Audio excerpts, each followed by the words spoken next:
Hey,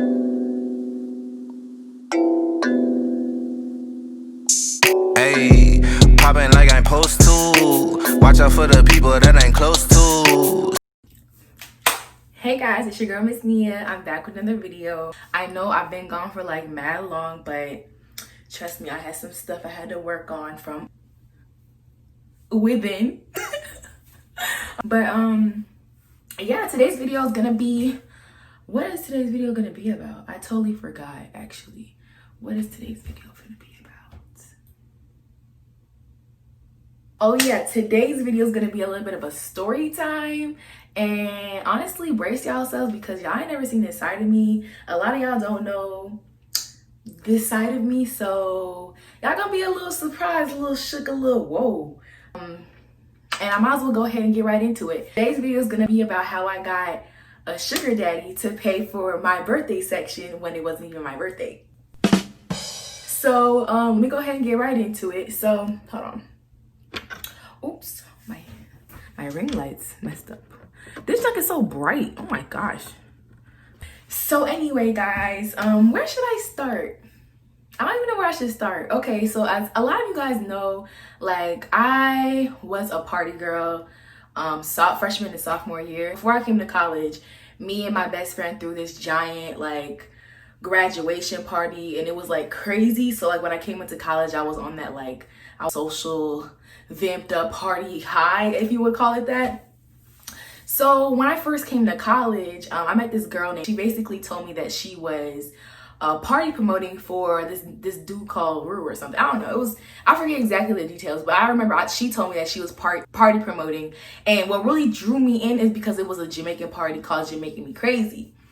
All of y'all that go to my school know how crazy Jamaican Me Crazy party was. Okay, that was the top party of the entire year. It was crazy.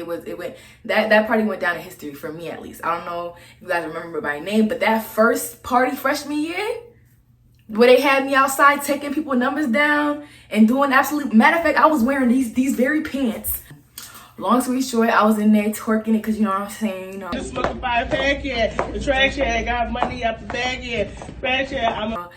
I was a little wild thing, okay? So anyway, let me get to the appetizer, right? I'm gonna get to the appetizer. So basically, I was party promoting, so I got really into the club scene. Eventually, cause like I was a party promoter, I would always be sitting at the sections.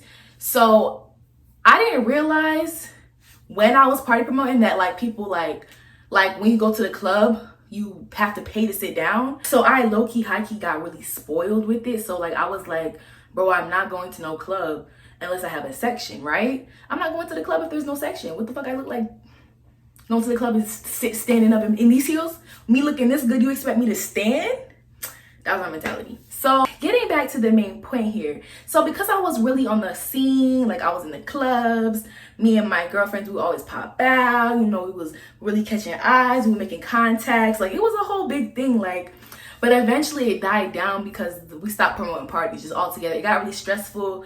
The guy we were promoting parties for, we felt like we were getting jugged because if we're being real, we made them parties, you know what I'm saying? That everybody comes to the parties and we were just like, no, you're not paying us for our time, our energy. Because when I tell you we would go dumb to party promote, I'm talking about we stopping everybody on campus. We fucking, we going to we writing in chalk, party, like come to da-da-da for a party. We throwing party invitations everywhere. We putting them in everybody's door. Like we was really doing the shit. Like them parties was packed too. Like it was crazy. And every time we went, we was in a section. So of course, being us, like already being kind of spoiled in the club scene, we were like, I'm not finna go to no club to stand up. I'm not finna do that. So one day when we finally break away from our initial party promoter dude that like we were promoted for the first time, we kind of tagged on with this other dude. His name was P. I'm gonna call him P because I really don't want to use everybody. I don't really want to use everybody's name in here. So anyway, so this is P, and basically P, he was throwing parties at the time. He was a nice DJ. Matter of fact, that man actually started DJing at Josephine Lounge. Like he was really popping his shit off. You know what I'm saying? Go ahead, my nigga P. But yeah, so like it was really cool or whatever.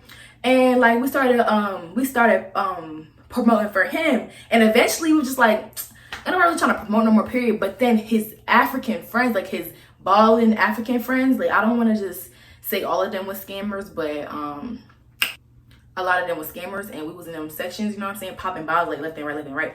So once we was promoting with him and then we stopped promoting with him, we started just getting invited out to hang out with his African friends, and they just had to check like that. So then that became our new thing, where we kind of just we networked within the community of like Africans in Atlanta, like the hot boy Africans, like the money niggas. Like we would network with them and meet new ones and meet girls and guys, and it was fun. Like we would meet people and they would invite us out because they knew we were fun. Like they knew we was gonna turn up in the section. They knew we were good vibes. They knew we were all bad. Like they knew what's up. Like we would go there together, have them call us an Uber out to the club, and then we would call our own Uber back, or have them call the Uber sometimes back, because you know, who's trying to spend money that we don't have? You know what I'm saying? Because nobody had a job at the time. Like we were freshmen. Like my mom did not let me have no job. She did not let me bring my car.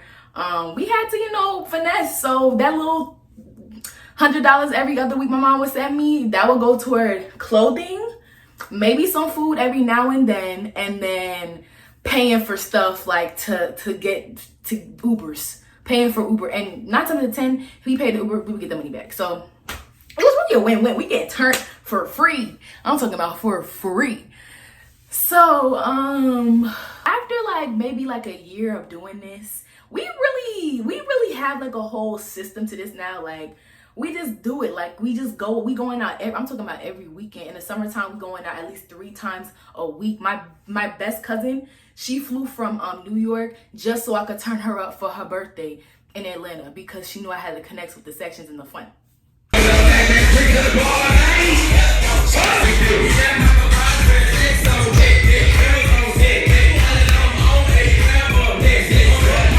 So eventually, yeah, we're doing this, we're doing that. And of course, when you're going out and you're attractive, niggas with money, especially if you're sitting in their section, they're gonna try to talk to you, right? So it's up to you if you want to talk to them on that level. For me personally, knowing some of these dudes will be like 30 years old and I'm what, 20, 19 years old, I'm not really checking for you. You know what I'm saying? I'm not checking for you to be my boyfriend. But hey, you say my phone screen cracked right here. You say you gonna fix it for me? Sure. I mean, of course, here. By all means, here you can put your number in my phone and we can schedule a time for you to fix it for me. And like, there's been a couple times where literally I would just be entertaining. Like I'm talking about, we just texting back and forth, and I might mention something like, cause like he'd be like, "How's your day going?" And I'd be like, "Oh, like this happened to me," and send me a cash app for however much, whether it be like one time I had a puppy at the time. It got sick, right? And I had no money because again I got $100 every other week from my mom. I did not have a job, so I wasn't getting money for real. And I remember I told this nigga that my puppy, like, it was sick. And the thing is, mind you guys, I understand the concept that if you cannot afford a dog, you should not get a dog. But in my defense, my roommate had given me the dog because she couldn't take care of it because she was never at the house. And literally the puppy would always be crying in her room, and I would always ask to take him out and like kind of, you know, give him some attention. So eventually she was like, "Girl, you just want the dog?" And I didn't really think twice about it, because I was like, I mean, yeah, I want the dog. I love animals. I did not think about the fact that you got to get the shots, you got to get the food, you got to get the vet, all this shit. And my puppy, he got sick. That's another story for another day. But long story short, I had told him that my puppy was sick, and this man sent me all the money I needed to take my dog to the vet and get treated for his illness. That's when I knew. I said, yo, like, no offense, but y'all finessable. You mean to tell me? And I'll give it to them. It's because they're more polite. Let me prove to you why I deserve to have you in my life. Like, I want you to be my queen. You know what I'm saying? Like, let me show you what I could do for you. So I found myself in a position where a lot of dudes would literally just give me or come invite me out to dinner, and then just, here, take this money and put gas in your car, and take this money and go buy yourself an outfit. Like, it was getting to the point where it was just like, shit, I mean, if that's what you want to do, like, if that's what you're trying to give me, of course I'm gonna take it. I'm a broke college student, the fuck I look like. So eventually I kind of realized, like, low key, I had a couple sugar daddies in like the span of a year. And me and my friend had a system for it as well, because like, of course, after a certain amount of time of, you know, dealing with a dude who's giving you constant money and gifts and taking you out to the club and taking you out to dinner, at some point, I'm being real with y'all, at some point they're gonna want some nani. Point blank period. I don't care who out there saying, oh, he don't want no Nas, shorty. At some point, if you have a consistent sugar daddy, that nigga he gonna want some nani at some point. He not gonna just keep on giving you shit like that. He's giving you so you will be more willing to give him something. Now for me, I ain't giving nobody nothing. You know what I'm saying? I'm like, nigga, fucking like crossing fucking lines with this old ass nigga. This nigga like 30 years fucking old. The fuck I look like? And he not that cute. Like Megan said, it was the money for me. He can go dummy for me. He ain't that cute, but he could dress, it's the protect for me. Nah, facts. It was really, niggas had on rollies. Like, I'm talking about niggas had bank, like, bro, like, if I would have smashed one, bro, I'm even gonna hold you. I probably would have my whole college tuition paid for it, but I can't. There's certain morals that I grew up with that I knew I wouldn't be able to live with myself if I crossed. Smashing one of them niggas for money, I couldn't do it. That's just one of the things I could not. I can't do it. Like, again, not to say anything that for anybody who can do that, no, like that do you, shorty, you are strong. You know what I'm saying? You get that bag however you got to, but I just couldn't do it. I couldn't even, like, I even thought about like stripping. Bitch, I can't fuck it. Bitch, I had to look at myself in the mirror and be like, bitch, because I had the opportunity. My friend was like, yeah, girl, I went to the club tonight. You trying to come? Like, it's an amateur night. And I was like, because this whole time I've been telling people, like, yo, I'm trying to go to the club. I'm trying to dance, you know what I'm saying? I'm trying to dance, knowing damn well my ass shy as fuck. And if I were to really go up there and dance, I would have to be tipsy every night. And that's alcoholism. Okay? That's alcoholism. So yeah, so like at a certain point of having the same sugar daddy, you gotta you low-key gotta ghost him a little bit, or just dead him, or make up a fake argument, make y'all separate some way, somehow, because after a while they're going to want to smash you. They're gonna want to smash you. It's ridiculous. And if you don't want to be caught in that situation where one day y'all are linking and he's like, hey, come to this place, and he's just trying to smash you, bitch, you better fucking switch the niggas out. So what me and my friends was doing, we would have multiple, like, okay, let's say we went out to the club with Jerry on Tuesday. All right, now on Friday, we're gonna go to the club with Michael. And Michael got 2 or 3 friends, and Jerry got 2 or 3 friends. So 2 or 3, of course, you know, if it's all 3 of us going to the club, all 3 of the friends that they got, you know, it's a link up. So it's like a couples match. Everybody exchange numbers. Cool. We keep in contact and move on to the next. So it's like you're bouncing. It's low-key a job. That's why it's really difficult. Like, if you have a lot of time on your hands, like I did, like I really should have been studying. Like, I really should have been studying that semester, but it's like a full-time job trying to maintain and trying to go to the club and trying to do all this shit. Like, it was crazy. So, but yeah, so basically, like, you gotta be smart with it. You gotta be smart with it. Side note, I ain't gonna hold you. I started dating one of my people that was a sugar daddy prospect, but he actually was really cute, and like, he was actually really sweet. And so I kind of started liking him a little bit. Don't ever do that. Don't ever do that shit, y'all. Don't ever. But I ain't gonna hold you, like, it was really cute. Like, we was really cute. Like, we went to the club. Like, nigga would have a bitch would be in a fucking club eating salmon and mashed potatoes at the fucking biggest section in the motherfucking club. Like, a bitch was like fucking that was my man all summer. Like, that nigga, and I seen that nigga bank account, bro. He bought me a new iPhone, my shit, bro. Like, that man had bank, like, okay, that was beside the point, because that's not the sugar daddy I'm talking about in this story. But that was my millionaire boyfriend. That was kind of fun. It was cool. Anyway, back to the story. So there was this one sugar daddy that I had that was just OD thirsty. Like, he was thirsty as fuck. Like, I'm talking about, usually a dude would never try to, like, kiss me. Bitch, I ain't never had to fucking so fast. Like, he tried to kiss me on our first date, bitch. And mind you, when I tell you, when I'm dealing with these men, I don't kiss them. We don't do nothing sexual. I'm not touching you. I'm not putting mouth nowhere. No, we're not doing that. As soon as it gets to that, matter of fact, I don't even let them niggas put their hand on my thigh. You know what I'm saying? If we in the club or dinner, you can't even put your hand on my thigh. You can't put your arm on. I don't like to be touched. So, like, especially if, like, someone try to touch me, I'm really, Bitch, I'm like, back the fuck up off me, nigga. What wrong with you? Back the fuck up.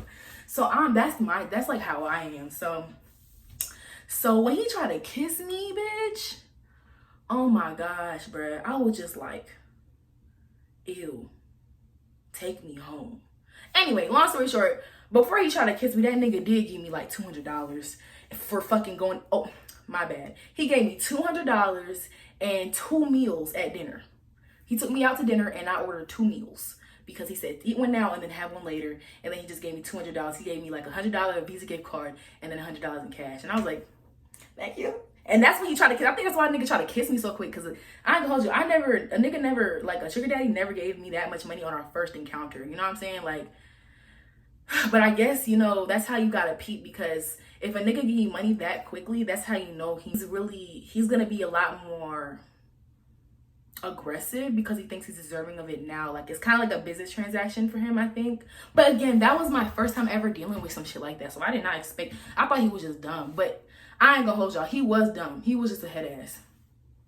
So anyway, long story short, so skipping on to like maybe 2 weeks after I met him.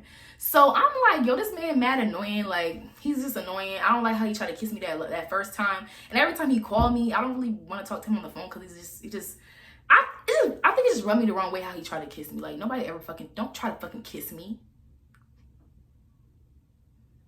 Anyway, so he kind of rubbed me the wrong way. So plus I think at the time I didn't have any other sugar daddies, and I was like, I wish my birthdays in summer, because I have a winter birthday, and you know, in the winter you can't really, like, in my head, like, if I had a summer birthday party, I would be wearing this cute little, you know, dress with short sleeves, like summer colors, got my skin popping, you know what I'm saying?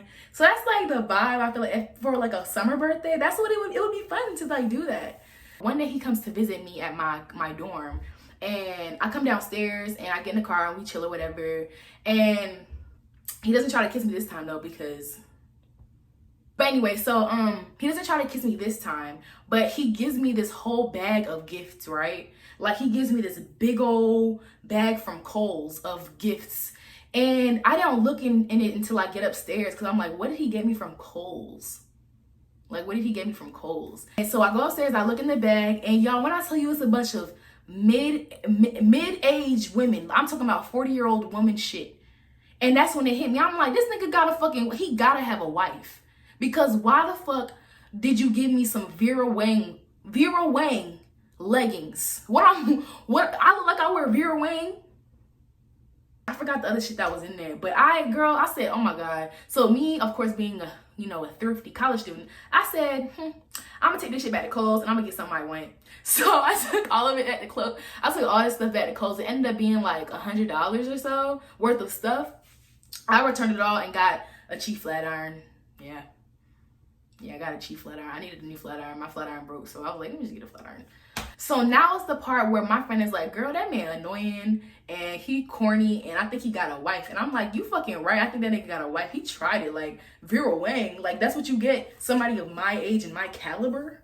You get me fucking Vera Wang. I'm like, nah, that nigga, I bet you he got that shit for his wife and she didn't like it either. So he tried to give it to me. So I'm like, ugh, you a dirty nigga. You adulterer. You out here trying to fucking get with young girls. And you a sneaky little bitch. So of course, me being me, I'm like, I don't really play around with people cheating on their wives and shit. Like, if you're gonna be rich and you're gonna be in my life, I'm sorry, but you gotta be single. That's just one thing, because I feel like karma will come back and bite you in your ass, especially. So I feel like if you're fucking around with a grown man who's like married, you're asking for your husband to cheat on you in the future. You know what I'm saying? So there's certain things, again, you for the girls that have no, do what you want to do. But me personally, I couldn't fuck with him like that because he had a wife. Like, I just couldn't. Like, I couldn't even like take him seriously. Like, I know you're giving me money and shit and you're taking me out to club, but I can't even do that anymore because you have a fucking wife. Like, that's crazy. You have a wife and children at home waiting for you. That is so fucked up. So me being me, I'm like, you know what? I'm not gonna fuck this nigga no more. I'm not gonna fuck with him no more, but I'm gonna go out with a motherfucking bang. So, you know how I was telling you, I was thinking about, like, I just love having, I wish I had a summer birthday and da-da-da-da. So I disclosed to him that basically, like, me and my friend come up with this whole scenario. And basically, the overall story was that my birthday, I had my birthday coming up in about 2 weeks, and I paid for a birthday section with my money, and I told them that the club promoter ran off with my money that I paid for the section, so I ain't had no birthday section. And I told him all my friends was flying down from New York, and all my friends was flying down from like everywhere, and that they were coming down, and I had to spend the money on the hotel, and I ain't had no money for a section. So he listened to the story like, what? Are you serious? Give me his phone number. I need to talk to him. So I'm like, oh shoot, there's no club promoter. Like, I don't know who to give the phone to because there's no club promoter. Like, I lied. Like, I don't know. Like, I'm like, who the fuck can I get him to talk to the phone with? So of course my friend, being as goofy as she was like, girl, I'll play the damn the club promoter. So she gets on the phone and talks in this deep ass voice like, hey, I'm da-da-da, and basically just tells him that he's not giving me my money back, and da-da-da-da-da, and da-da-da-da-da, pretends like he don't know what I'm talking about, just, feeding my story, of course. So he calls me back and he's like, yeah, I don't know why you gave him the money. He's not gonna give it back. And I'm like, I know. Can you help me pay for my birthday though? Like, I don't know what to do. I promise I'll pay you back. In reality, I'm like, nah, I'm about to run off with your shit and I'm about to block you. Cheating ass nigga. So anyway, so yeah, that's what happened. So fast forward to 2 weeks later, he actually gives me the money, y'all. This nigga actually gives me the money. Like, he calls me downstairs one day, and I come downstairs and I get in the car, and we're talking about the fact that I have nothing to do for my birthday. I'm like, I don't know what to do. Like, I'm stressed, because I ain't gonna hold you, I didn't know if he was gonna give it to me or not. So I was talking like I was stressed. I was like, yeah, I don't know what to do. Like, I'm just so upset. Like, I lost my money, that I don't have a lot. Like, I'm a college student, I don't be having a lot of money I saved up for my birthday. So this nigga just like, he says to me, he's like, okay, reach underneath the seat for me, can you pass me that? And girl, when I tell you so fuck, you know them little pencil bags that they used to give to us in like elementary school to hold all of our shit in? Yeah, girl, it was a leather pencil bag, and it was thick as fuck. I give it to him, he opened it up, right? And there's all this money in that shoe. There's all this money in that motherfucking pencil bag. And I'm like, should I fucking like take this and run? And I'm like, nah, bitch, you love your life. Like, don't try that. Like, you can't fuck with no nigga on no money. I don't care who he is, what he did. Don't try to run up on no nigga with no money unless he's trying to fuck your life up. So anyway, he gave me the money. He's like, here, make sure next time you don't do that again. He gives me $500 in cash for the section and tells me that I have to get the other 95, which is, I mean, it's understandable. But because I didn't expect him to really give me the money, like, I was so shocked. Like, initially I was really gonna do like a whole birthday party, like a summer, or like my fake birthday. I was really gonna do that shit. But because I was like, honestly, this is $500 in cash. Like, at the time I had like a hair business, and I was like, yo, I could really use that toward my hair business.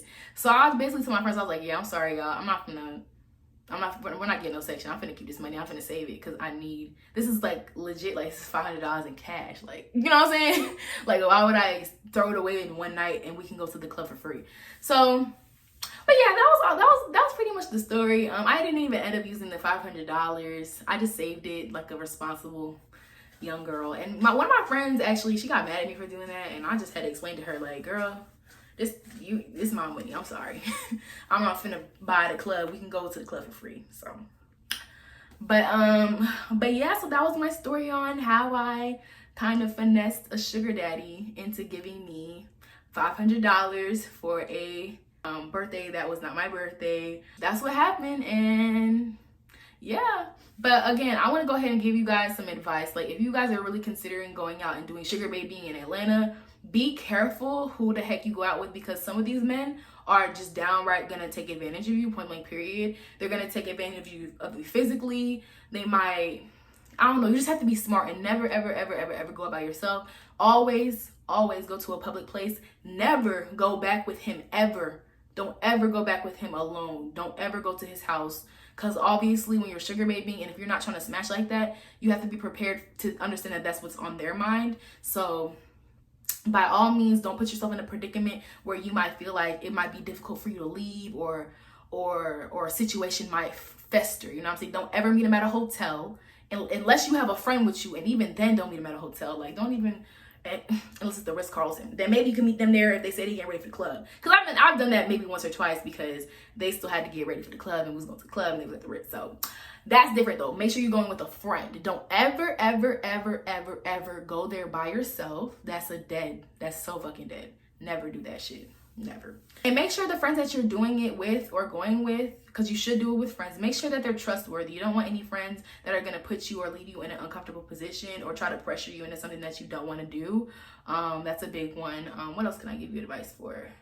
And honestly, be like me and just keep on cycling them out. You don't need one consistent sugar daddy, because that sugar daddy gonna want some punani. And if you're not trying to give that punani up, then girl, you might have to go ahead and get you a few of them. You know what I'm saying? When you might have to go to the club with your girlfriends by yourself a couple times and just equate yourselves with the room, try to network with some people. Because all of my sugar daddies that I met at the club, bruh. I was literally at the club with other sugar daddies, and then new sugar daddies would approach me, and then we would exchange numbers, and new sugar daddies would approach me from them, and I would go to maybe like some parties they throw at the house, because they be cooking, bruh. They be throwing down, they be having these little house parties, dinners I should call them, and I would meet new ones there, and it was just a hot mess. But that was back in my time. I actually did try to return back into the sugar daddy game, but like I'm not the same person anymore, and it's hard for me to try to put up a facade of me wanting to be around somebody when I don't, you know? So like I can't do it anymore. Although sometimes I'd be missing it, like, cause I was really me and my friends was really crazy. Like we was really at the club every fucking weekend, like every day. But I just got to the point where I just didn't want to do it anymore. I didn't feel comfortable. I feel like karma catches up with you a little bit since you're being so dishonest. Like you're putting out negative kind of vibes. So that comes back to bite you in the end, obviously. But if you're just living in the moment, then do what you want to do. You know what I'm saying? You gotta worry about all that other stuff. Live your life. You're young. You have time to make mistakes. You have time to learn from them. Just remember to always, always, always, always be safe, and never let anybody ever try to make you do something that you don't want to do. Point blank, period. Make sure you bring it. Oh yeah. Anytime we went out, we brought tasers, we brought knives, we brought motherfucking mace. Make sure all of y'all got that. All y'all got to be strapped up. Point blank, period. Have your girls back. Everybody got to have on their locations. All of that shit. We're not doing it everywhere. And we also got to have money available for if you get stranded. Because that happened one time with my girlfriends. They left two of them because they expected them. And this is another thing. They wanted to take them home. And my girlfriends were like, no, I'm not going home with you. And they left them stranded. So make sure you have money to get back home as well. You cannot go out there. You have to be protected. Have yourself. You know what I'm saying? Get yourself, you know what I'm saying, ready before you go out there and just be doing something. I don't know. Just be smart about it. Be smart about it. That's the biggest thing I can say. Be smart about it. What else? And I think that's all, y'all. Like, that's really it. That was my experience. Like, when I tell y'all I'm gonna have some stories for my kids, it's gonna be great me telling them all the stories. As a matter of fact, let me know if you like this sugar daddy story, because I have plenty more where that came from. Like I have some wild things. Like I can tell y'all the most money I've ever been sent in one sitting. Actually, I guess this was the most I've ever been sent in one sitting. Actually, I think 500 was the most. Yeah. But they spent a lot more on me though, because like since I was underage, also going in. Oh yeah, I was underage going to the club. So anytime I was going to the club, they would tax like me and my friends' heads to let us get in. Them niggas had money though, so they didn't really care. But yeah, that's sugar baby with Mia. It's so crazy because like literally when I was in high school and I was like about to be in college, I always said like I want to be a sugar baby, and I did not know really if I wanted to be a sugar baby for real, because it's like low-key kind of scary, you know what I'm saying? And it's not for everybody at all. It's not for me anymore. I grew out of that shit. I can't do it no more. I mean, even now I like know the ins and outs, and I should. Like I think about it sometimes, like should I just fucking get me a few sugar followers? But I was like, nah, I can't even do it. I don't even want to do it. I don't feel like dealing with that. It's hard. It's hard work. But on that note, I appreciate you guys for visiting my YouTube channel today. Make sure you like, comment, subscribe, and turn the notification bell on. If you like this video, give me a thumbs up. Make sure you give me a thumbs up and turn your notification bell on so that you'll know the next time I pop up with another video. And I don't know, maybe it will be another sugar daddy video. I don't know. We'll see. Because that was kind of fun to tell. I enjoyed telling that story. So, okay, bye.